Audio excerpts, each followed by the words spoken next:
नमस्कार। बिहार के कैमूर जिले के मुंडेश्वरी पहाड़ी पर स्थित मुंडेश्वरी देवी मंदिर भारत के सबसे प्राचीन जीवंत मंदिरों में से एक माना जाता है। इस मंदिर की स्थापना की तारीख को लेकर कुछ मतभेद है।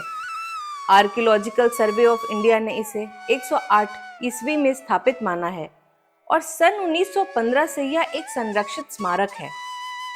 हालांकि कुछ इतिहासकारों के अनुसार इस मंदिर की वास्तुकला 6वीं या 7वीं शताब्दी से पुरानी नहीं है और मंदिर का वर्तमान अष्टकोणीय स्वरूप 16वीं या 17वीं शताब्दी में बनाया या पुनः निर्माण किया हो सकता है।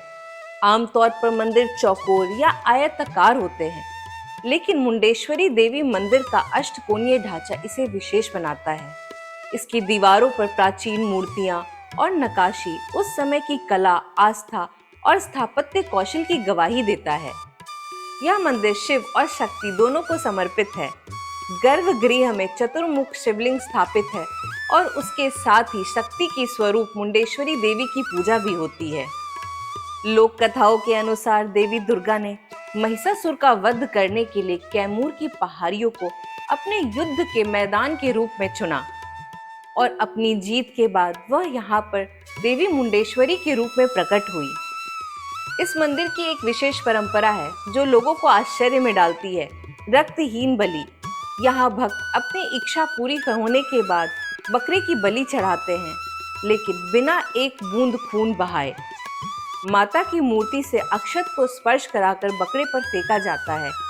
इससे बकरा थोड़ी देर के लिए बेहोश हो जाता है और कुछ ही देर में बिना किसी चोट के खड़ा हो जाता है। यह परंपरा भक्तों के मन में एक गहरी आस्था और आश्चर्य जगाती है।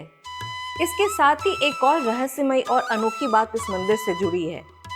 इसके गर्भगृह में शिवलिंग का रंग सूर्य की स्थिति के अनुसार बदलता है। सन 2003 की खुदाई में श्रीलंकाई राजा दुत्तगामनी की ब्राह्मी लिपि की शाही मोहरें मिली, जो यह इशारा करती है कि मुंडेश्वरी देवी प्राचीन तीर्थ यात्रा का एक महत्वपूर्ण स्थान था। यहाँ पाई गई टूटी शिलालेखों पर राजा उदय सेन का भी उल्लेख है, जिससे इस मंदिर का इतिहास गुप्त काल या उससे पहले का भी प्रतीत होता है।